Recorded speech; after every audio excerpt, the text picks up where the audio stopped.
Hello and welcome to the second lecture on perception for self-driving cars. In this lecture we want to talk mainly about LIDAR-based perception. But before we start, let's have a look on what we have talked last time. So last time I shortly introduced the perception stack, but also the sensors that are used commonly for self-driving cars. This included the camera as the main sensor. And for this we talked a bit about which perception tasks and which methods are used to solve these perception tasks are employed. So here we talk mainly about the detection, but also covered basics on the semantic and panoptic segmentation.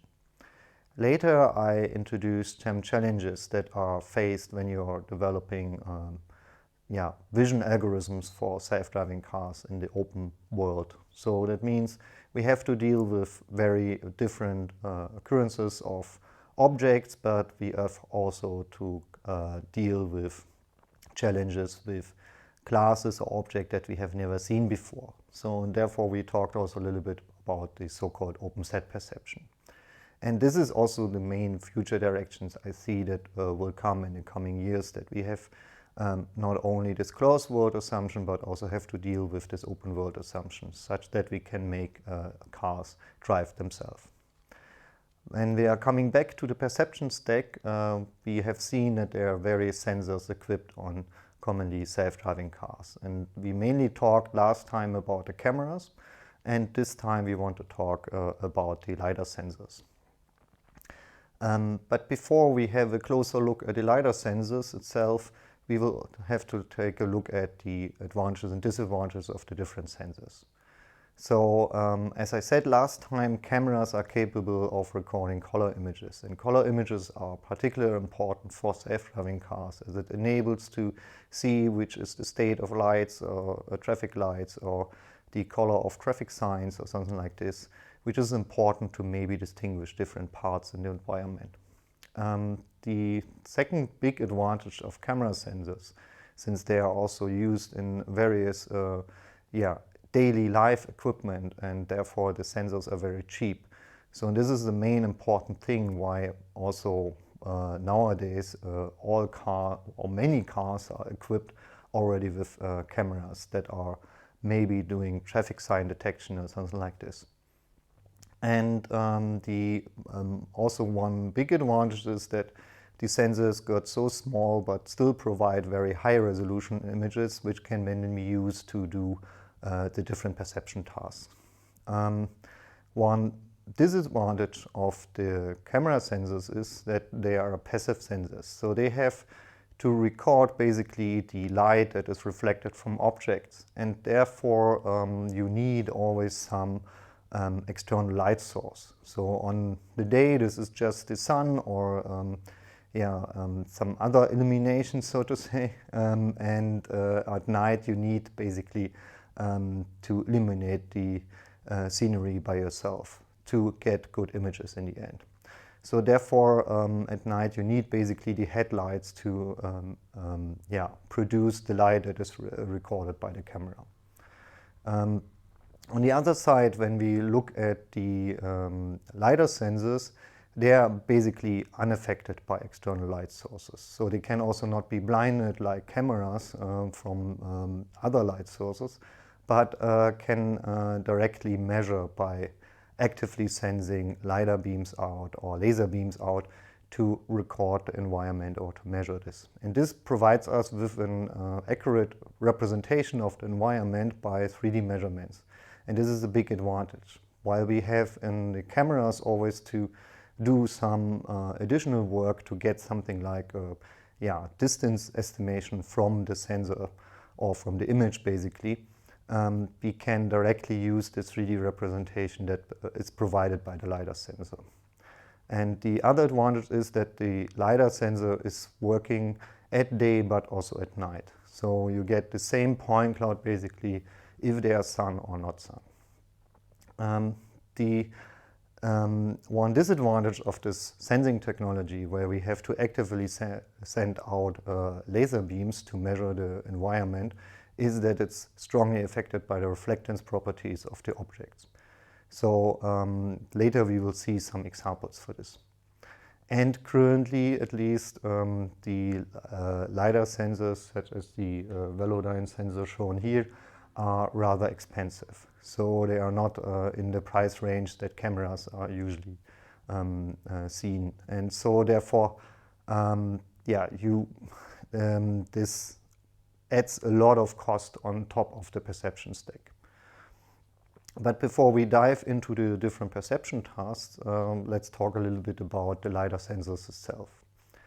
So here is some examples of common LIDAR sensors shown from the early SIG LIDAR sensors that are mainly used also in robotics in the early days, up to some improvised 3D LIDAR sensors that are used to get then 3D LIDAR sensings up to the modern LIDAR sensors. But when we are talking about LIDAR sensors, there are mainly two different categories nowadays available. So the first category is the so-called mechanical LIDAR, such as the SIG laser scanner, but also the Velodyne laser scanner, and the so-called solid-state LIDARs. But before we are diving deeper into what are the differences of these different LIDARs, let's talk a little bit about how a LIDAR sensor is basically measuring distances in the environment. So the basic principle of the measurement is basically that we have an emitter that produces a laser beam, and this laser beam is emitted at a certain point in time. The emitter shoots the laser, and then the laser beam is reflected from some object, indicated by here by this solid object. And then the laser is reflected, and in the LIDAR sensors there's a second device that detects now the returned photons. And by this detector it records then the time that detected the laser beam, and then when you take the time when it was detected and subtract the time when it was emitted and divide it by 2, you basically get the distance to the object. So commonly laser sensors are emitting light at between 900 and 1500 nanometers, so there are differences in the different manufacturers. And what you can also measure, of course, in the detector is then also the reflected light, which is usually called remission. So that means some objects are returning more of the reflected light. It's the same as in image sensors. So this can be measured, and from this you're getting basically also not only the distance of the object, but also how reflective this object is. And this information can also then be used in LIDAR perception. So when you see something like remission or intensity, this is meant by this. So in early days, as I said, the so-called SIG LIDAR scanners, but also other types from other companies, 2D LIDAR scanners were mainly used. And here's the basic principle. So the SIG laser scanner has an emitter that emits a laser beam, and this is reflected from a mirror. And the mirror shoots basically, redirects basically the laser beam in a certain direction. And when we are now spinning this mirror, we can then produce a slice of measurements in the environment.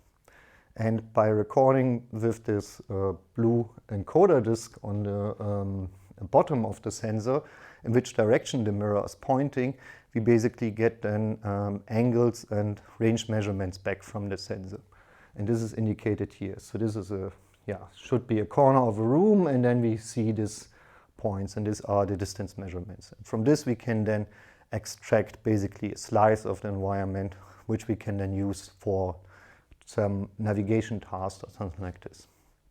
And so these sensors were very common in the early days, and also are nowadays still common in robotics when we want to use them for indoor navigation, because the laser sensors provide us with very accurate measurements of the environment.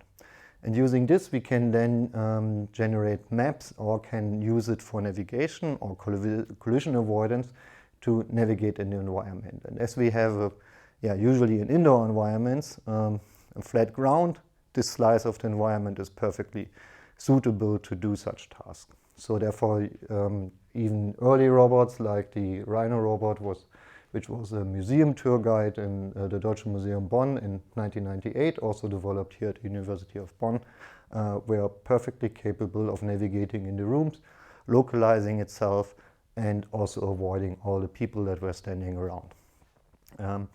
But also pioneer robots and nowadays also indoor robotics are mainly using such sensors here as shown.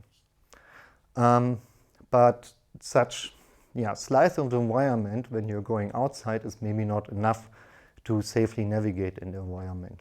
So therefore people came up with ideas how maybe to use these 2D LIDARs to get a better understanding of the environment. And here is an example from the DARPA Grand Challenge, the so-called Stanley, which was an entry from the Stanford University that basically also won the Grand Challenge at the time.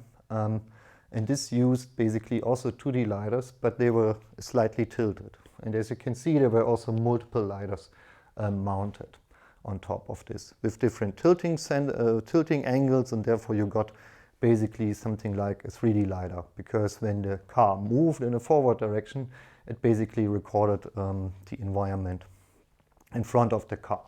And this was very important for the navigation in this desert environment to safely traverse this environment.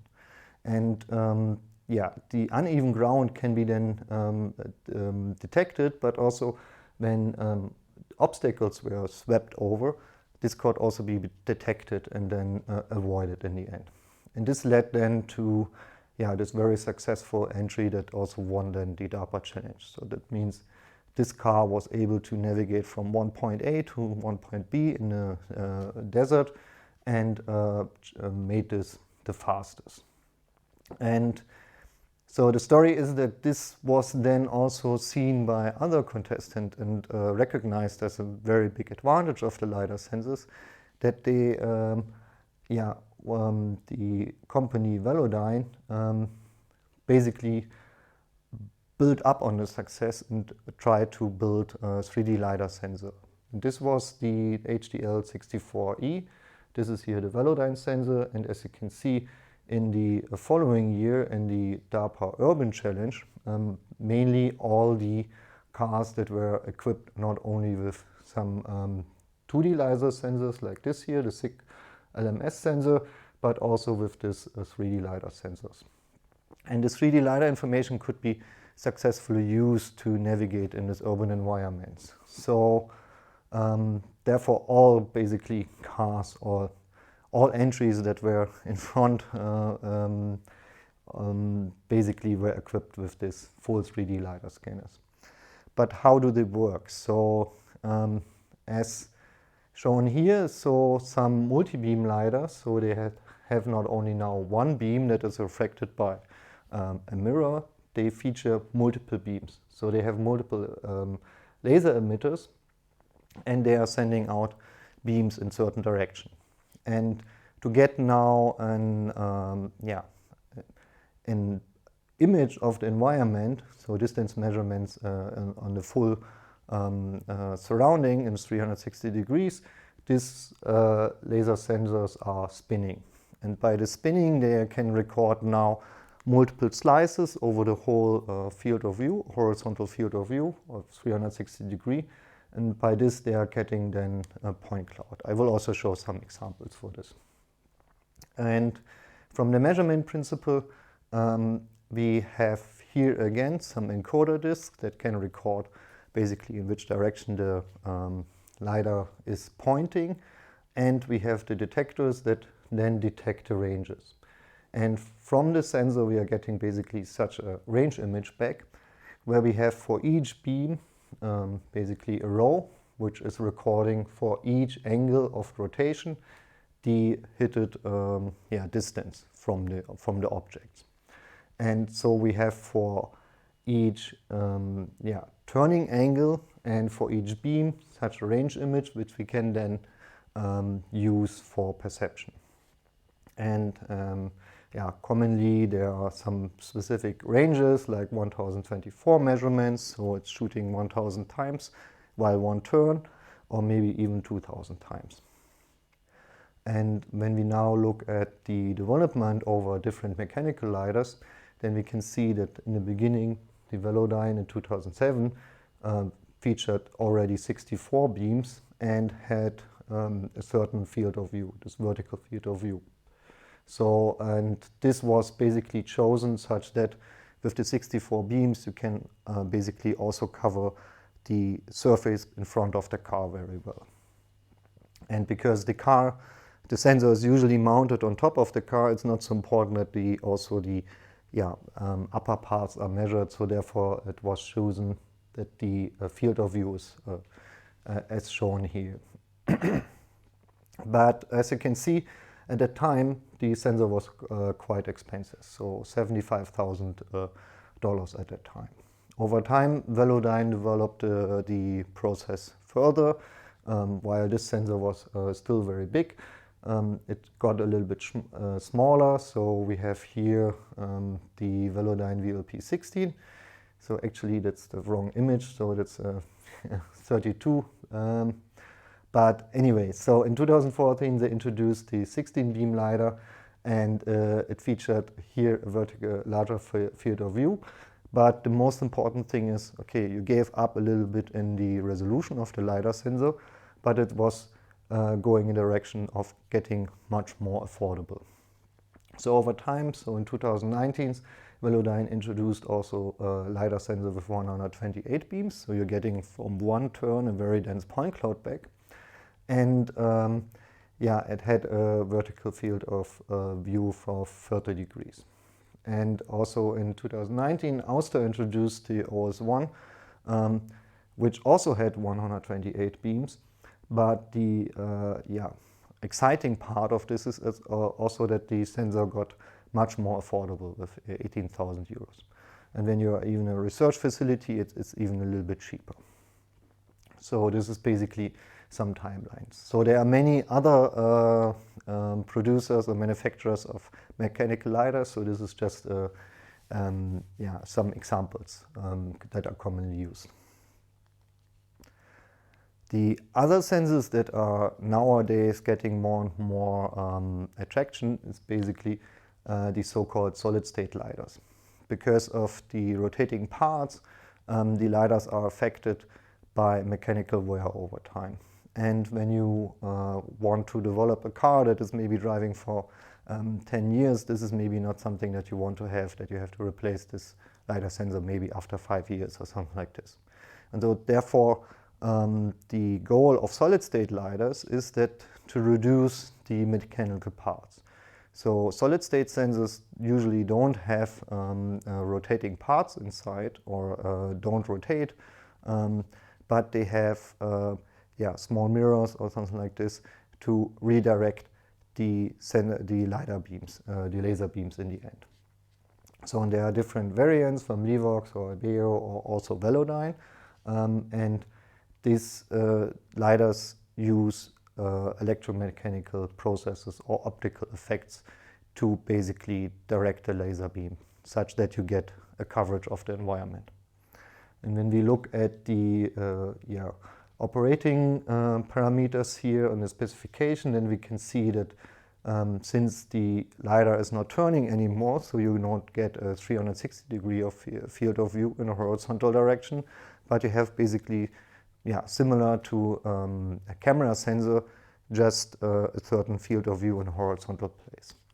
But this restriction is basically not so important because the sensor is getting much cheaper, and therefore you can maybe place now multiple of these around the car, as this is also done for cameras.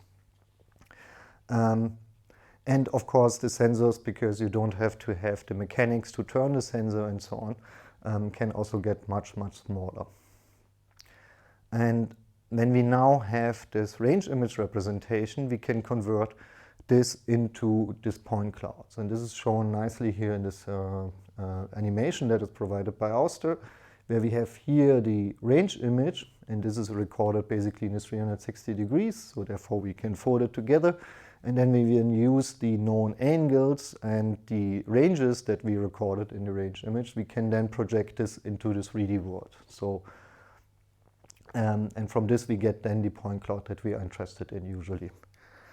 And yeah, to turn a range image into a point cloud, we just have to know in which direction the laser sensor is basically shooting, but also the angle of the laser diode, so which emits the laser beam.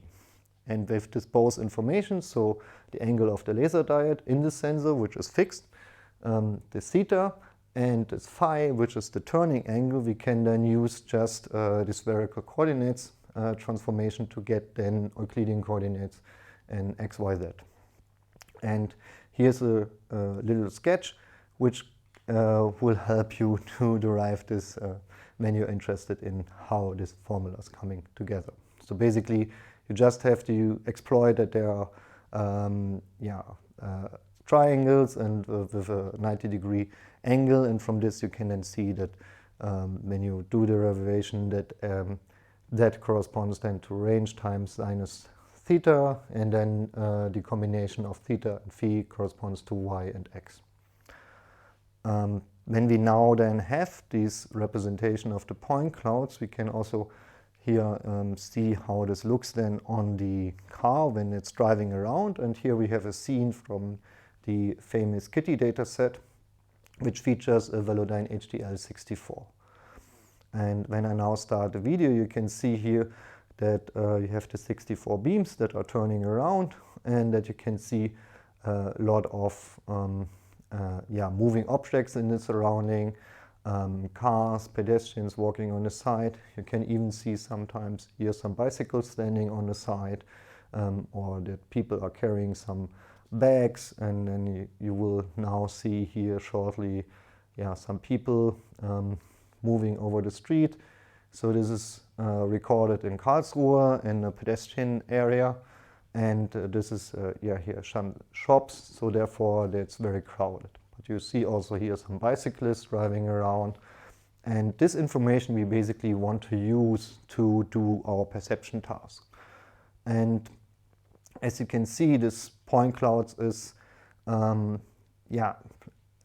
looks in the distance very sparse, but when you are close by, it gets you a pretty good understanding of what is happening here.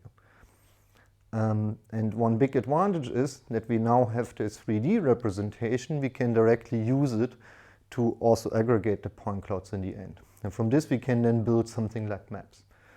And this looks then somehow like this. So when we have now the laser scans, we have some SLAM algorithm that estimates our poses.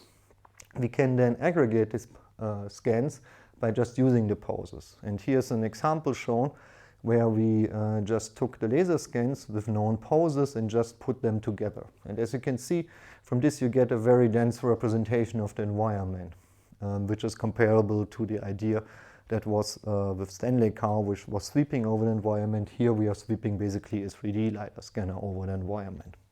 And such aggregated point cloud is then, as you can see, pretty dense and detailed in the end. And what you can also see here, so the colors are changing from dark blue to light green, and as you can see, the greener it is, you can the more reflectance reflecting the object is basically, so the higher the remission. So as you can see, the license plates are quite reflective, and this is also reflected then in the LiDAR point cloud by these license plates that are very bright here in this end. And when you also see here now, and when you have now the aggregated point cloud, you can even see the lane markings here, which also are a little bit more reflective than the road surface or the parking areas here. And with this information, we now want to do something. But when we look at the point clouds itself, then we have to tackle some challenges when we are working with LiDAR data. And the first challenge, as you have noticed maybe, is that we have a distance-dependent sparsity. As you can see here, this is the same object, so one bicyclist, but also one pedestrian, that is moving away basically from the sensor. And as you can see, at different ranges, you have very different coverings of the object with laser measurements. So this is also from a Velodyne HDL64. And as you can see, at 15 meters already, you maybe cannot anymore really say what it is. So this could also be maybe a pole or something like this. So this is something that also the algorithms, the perception algorithms, has to tackle with. And the next challenge that we see is that, as I said, as the LIDAR sensor is an active sensor, emits laser beams and is relying on that the objects are reflecting these beams, we also are relying on that the objects are producing some reflection. And for instance, for this car here, which is a black car, this is not always the case. So very dark objects are basically absorbing light. And since a laser beam is nothing else than light at a different wavelengths, it's also absorbing the laser beams here. This is a certain problem when you have very dark objects, you cannot see this.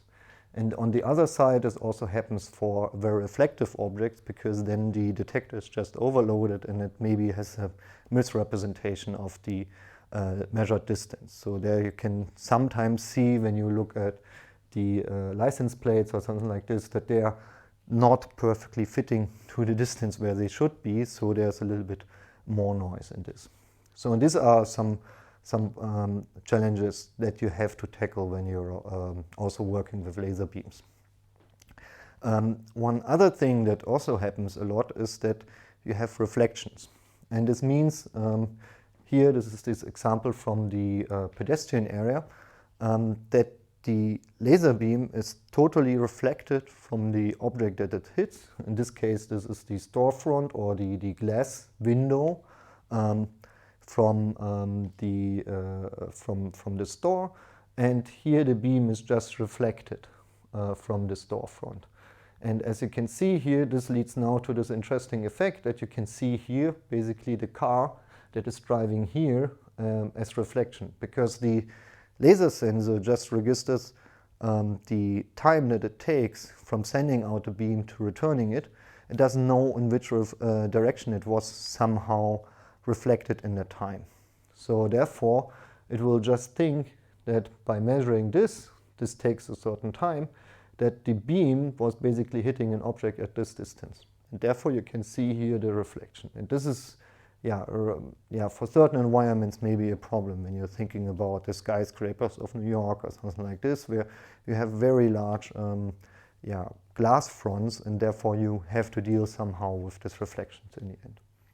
So these forge measurements are then maybe also causing some problems for the perception systems, because it will perfectly say maybe here there's a car. And when you now have reflections that are maybe coming from the other side, then you're maybe misrepresenting this as a moving car that is approaching you or something like this. But maybe in this case, it's just a reflection of the car itself with the sensor on top. So these are the challenges, or maybe also sometimes drawbacks of this active sensing approach. For now, dealing with such point clouds in the end, there were already large progress over the years. So in the earlier LiDAR perception approaches, the classical approaches just use the basic principle of machine learning in the beginning. So that you first have some features that you're extracting from your point clouds, such as the histogram descriptors that are capturing basically some properties of a certain neighborhood, radius or k-nearest neighborhood of a point. And some famous examples are there, for instance, the spin images, but also the nav descriptor and so on. These descriptors are then used to represent the vicinity of a point, and then classified with something like a support vector machine or logistic regression into different classes, for instance, when you want to do, for instance, a pointwise classification.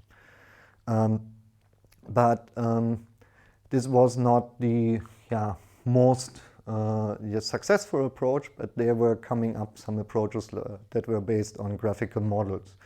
So, and these graphical models enable to also encode the neighborhood of points in a different way by defining edges. And these so-called conditional random fields were a very famous approach for dealing and getting very good results, for instance, for semantic segmentation in the end. And there you had nodes that were basically representing the points and edges, which were basically the neighborhoods that were defined, and potentials defined on this, again with some feature representation, and then you had optimization over the whole graph. But these approaches are basically now not anymore used. Maybe conditional random fields are used to, for some smoothing approaches in the end, but of course everything as in computer vision is basically now replaced by using neural networks for this perception tasks. So now in LiDAR perception, one has to say that the dominant paradigm and the most successfully working paradigm is basically using deep learning. And one thing that one has to now think about is, so we have this point cloud representation, and now you don't have anymore the nice property of images that pixel neighborhoods are just implicitly defined. So you always can query the neighboring pixel, and so for using something like convolutions on top of the image is basically the straightforward way to extract features in the end. And for point clouds, this is anymore not the case, or it's not so simple. So therefore, people had to come up with this histogram descriptors or some neighborhood features in the end. So therefore, it's still somehow unclear what is the best way basically to represent or extract features from point clouds. For this feature extraction over time, there were multiple proposals for this, but some approaches have some advantages and disadvantages, and we now want to talk a little bit about the common representations that are used for point clouds and operations on this data. So as you can see, there were quite a lot of approaches to deal with point clouds, and the first and obvious approach was basically to somehow discretize the point clouds and just use convolutions now in the three-dimensional space. And the first idea was then to use voxel grids, because voxel grids allow us to represent the unordered point cloud basically in a way that we can have, again, implicitly defined neighborhoods here. And by voxelizing the environment, we get this blocky world out of this. And now one can imagine, instead of having convolutions that are only sliding in the two-dimensional direction, we have now convolutions that can slide in 3 dimensions. So when we now just extend the usual idea of using convolutions in 3D space, then we can use the mechanisms that we had from before, but now in a 3-dimensional space. And this was also one of the first approaches to deal with point clouds. We have our point cloud, then we build from this the voxel grids, which are basically just recording if this is occupied, that means there are points inside, or unoccupied when there are no points inside. And maybe one can even encode there in the voxel grid how many points are inside, and then get something like an occupancy value from this. And as you can see, then the basic principle is the same. You have now, instead of images, these cubes, and on top of this are then just convolutions applied and maybe some downsampling operations in between. And then in the end, you hopefully can then detect that this is a pedestrian, and in this case, in this example, that this is a toilet. But the biggest problem when you want to deal with, here in this case, these are only very small spatial extents, but when you have a point cloud, this is as large as the outer point clouds as we have seen, then you have a problem that there are a lot of empty space in these point clouds. And this empty space you have to somehow represent. So the voxel grids gets very large. And when you want to deal with this on the GPU, which has only a restricted size and memory, then it's not so advantageous to have a representation that takes a lot of space in memory-wise. And therefore, the so-called sparse voxel grids were developed, because this is the usual case also in outer environments. Most of the voxels, so this is here indicated by n by n by n, and then some feature dimension d, are basically just empty. And when you want to represent this in memory, then you have to have a very large tensor inside your neural network. And the obvious idea is then to look at some other approaches like sparse metric representation. We can also have now sparse tensor representation, which basically just store the occupied voxels. So in this case here, the number of occupied voxels is O. So we just have to store this. And this is much more space efficient than using just a dense voxel grid. But then, of course, we have to rethink a little bit our convolution operation that is now working on indices and not anymore on the dense voxel grid. So there's some work involved, and this is the so-called sparse convolutions. One other idea to represent, or not to have represent the empty space, is basically to use something like an octree. And this was also investigated by this OctNet, which basically uses, instead of this dense voxel grid, such an octree representation. And using this, it gets much more efficient to perform the operations in the end. But instead of using this regular subdivision of the space, we can also maybe adapt a little bit more the voxelization such that it fits more to the sensor mechanics that we are exploring here. So this is a rotating sensor, so we see these concentric circles, and then people came up with the idea to use also a voxel grid that represents the environment in such a way. And these concentric voxels can then be used to more efficiently represent the environment. But this is also then combined with sparse convolutions to make it very efficient in the end. But with the voxel grids, you are losing also some information. So therefore, people thought of what is maybe another approach to represent the point clouds in an efficient way. And there was, of course, the insight that we have anyway a range image representation, why we not use this directly. And people came then up with the idea to basically not only represent the range inside each pixel, but also employ it maybe with the three-dimensional coordinate, but also with the intensity and so on. So this is then basically, this is what the sensor sees, but only in this two-dimensional representation of an image. And then the advantage of this, when we represent it as this range image or this bird's eye view representation, where we are just projecting all the 3D points in the 2D plane of the ground, then we can just apply or leverage the building blocks that we already know and know that they are working well for images just for this representation. And with this, we can get very efficient approaches that also work very well.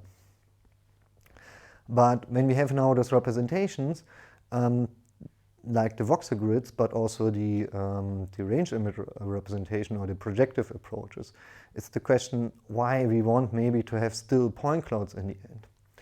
So, and as you can see, the difference between the point cloud and then the representation by a voxel grid is very striking. So we are losing, with a certain voxelization, basically some details. So we have maybe the nice property that we can directly query where our neighboring points or neighboring voxels are, but we are losing a lot of details. On the other side, when we now would like to decrease the voxel size, we are basically ending up in the situation where we not have any more everywhere neighbors directly represented, because we have a lot of holes in between.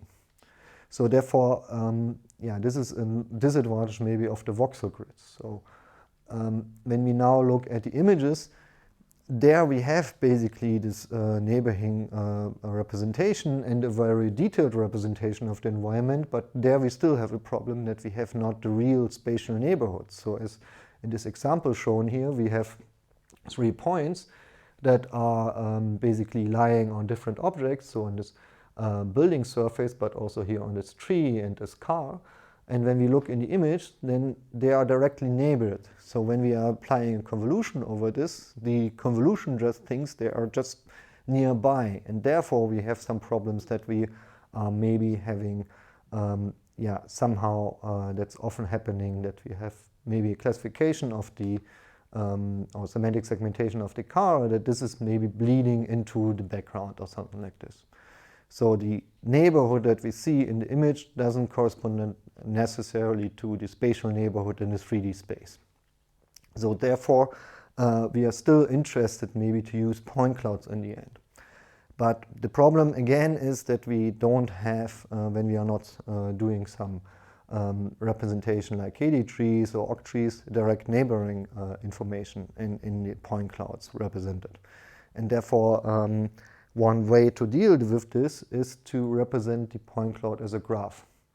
And here the graph is represented such that we have for each point or for a subset of points basically nodes, and then the graph edges are basically connecting neighboring points in the spatial dimension. So that means since in the 3D space the red and the blue point are very far away, we are not introducing an edge between them. And the same is happening then for the red and the purple point in the end. And by using this, we have an now more explicit representation of the neighborhood in the graph representation, and then we can work with this graph to do something like graph convolutions on top of this, and then get a classification of the environment. So it's very similar to what people did with conditional random fields in the beginning, but this is now working with graph neural networks in the end. One other simple idea to directly use point cloud was invented by using the PointNets.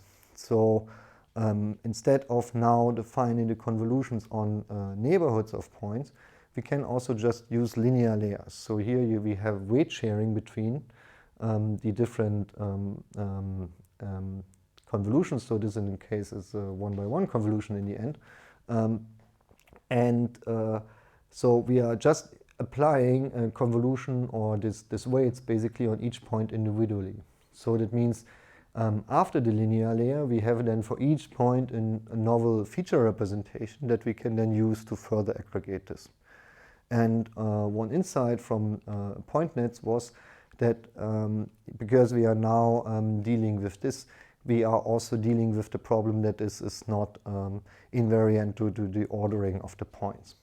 And therefore, the idea was to apply, and after applying a lot of these linear layers on top, that we have then a global average pooling or global max pooling on all the results of the points to get then one feature out of this. And this feature can then be maybe again combined with each individual point to do then something like segmentation or classification. And the pooling operations make basically this operation order invariant. And this is an advantage that can be used. And PointNets are also very often used because they are very conceptually very easy to use and very powerful in the end.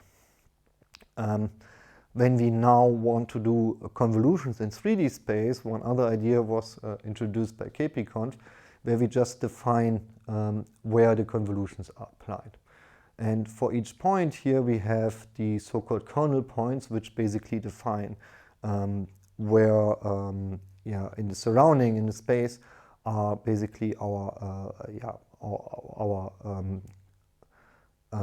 neighborhood. And basically on this, we can then determine a novel convolution that just accounts for the distance to the kernel points. And by this, we are then getting for each point feature, basically with the kernel that we apply, a novel output that we can then use in the normal convolutional way. So we can apply this then as before with encoders and decoders to do then something like semantic segmentation in the end. So the distance to the kernel points determines also then the influence of the corresponding weights in the end. And this is also a very famous approach for representing the ability to apply kernels in a three-dimensional space. And with this representation for point clouds, we want now to specifically talk a little bit about the specific perception tasks. And as before, we are talking here mainly about the detection, but also about segmentation approaches, because these are currently the most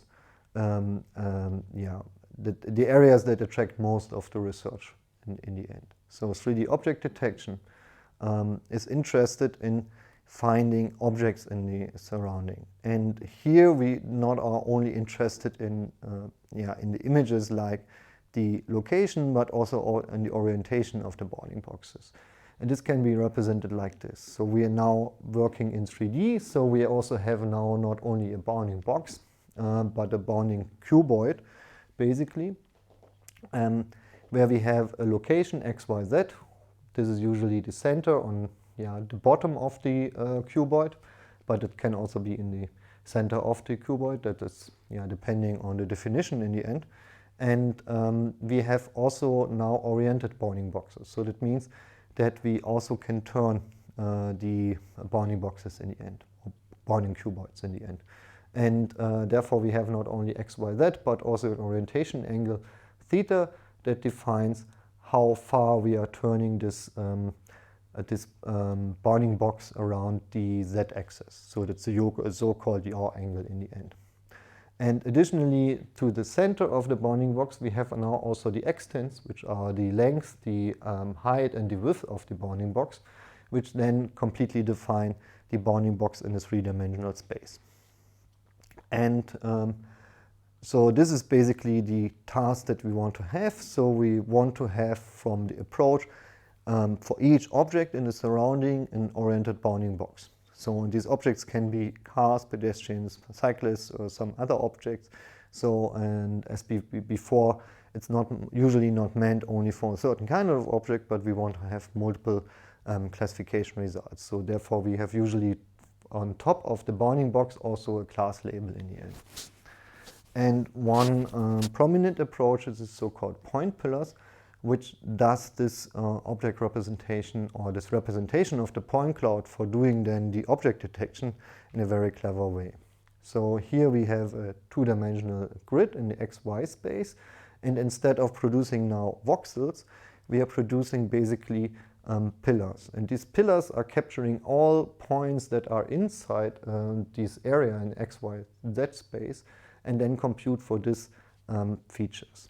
So each pillar aggregates points at this location in the two-dimensional plane, so in the XY direction. And we don't subdivide like in a voxel grid again into the Z direction, but have just this pillar. And with this pillar representation, we can now then produce this stacked pillar representation and then apply something like point nets on top of it. So for each point, we are applying basically the MLPs and then get from this the feature representation. And when we have done this, because we have this two-dimensional grid, we can then apply just the normal 2D convolutions in the end. So here in this approach is basically a feature pyramid, and then on top of this we are just having the normal mechanics like in the object detection approaches that provide us in the end with the location, the heading angle, and the extent of the bounding boxes in the end. So we are basically working here, because when you think of it, on a bird's eye representation of the world. But we are not only projecting it in a 2D space, but accounting for this height dimension by collecting points in these pillars and computing from these features. So to say we have a 2.5D representation in the end. So this is one approach, and there are many other approaches, but I don't want to go now into details of the other approaches. But the basic recipe is basically that we first extract with the approaches that we had before, so something like voxelization, but also the graph neural networks or KP-Conv or something like this, a feature representation where we can then use the mechanics that we had before by extracting then features and then using just the same things that we used also in 2D detection to then extract basically bounding boxes. And as before, we have here anchor-based approaches, but also anchor-free approaches, and therefore there is not much to tell in the end. The second thing that we are usually interested in is semantic segmentation. And as you can be seen here, The task is now very similar to the image-based semantic segmentation, but here we are of course interested in assigning for each point in the point cloud a semantic label. And as you can see here, we are interested in something like the road surface, but also the sidewalks, maybe something like vegetation, terrain, but also of course also the other traffic participants like cars, bicyclists and so on. So with this task, for the semantic segmentation, it works very similar to the approaches that are applied on images. We have usually an encoder and decoder, and now we are using the different representations that we had before. So for instance, spherical projections like the range images or the bird's eye view representation, but also something like the cylindrical voxel grid representations, or the point-based approaches like here the kpconv on top of this, to extract features from the point clouds and then have the same encoder and decoder mechanics, so that we have in the end for each point a classification in the end. And so the main difference between the image-based approaches and the point cloud-based approach is basically the representation. And between these approaches there are different approaches applied. So in some works even combine all of them somehow and then get from this basically the advantages of each of these approaches together. And when we now look at the Panoptic segmentation, here we have the very similar approach. So the main approaches that are nowadays applied are the so-called bottom-up approaches, where we are producing with one encoder features that are then used by a semantic or an instance branch. So these are usually here shown like this, and then produce basically the semantic segmentation, and at the same time something like center predictions or center offsets, or some information that can be then used to cluster instances together. So therefore there's a very similar mechanism here behind all these approaches. And as said before, there are different approaches that are maybe using here the range image representation, but also the voxel grid representation, or in the case of the Panosta work, they are using kpconv inside there, so they are also dealing directly with the point clouds in the end. And these are basically some of the approaches that are explored.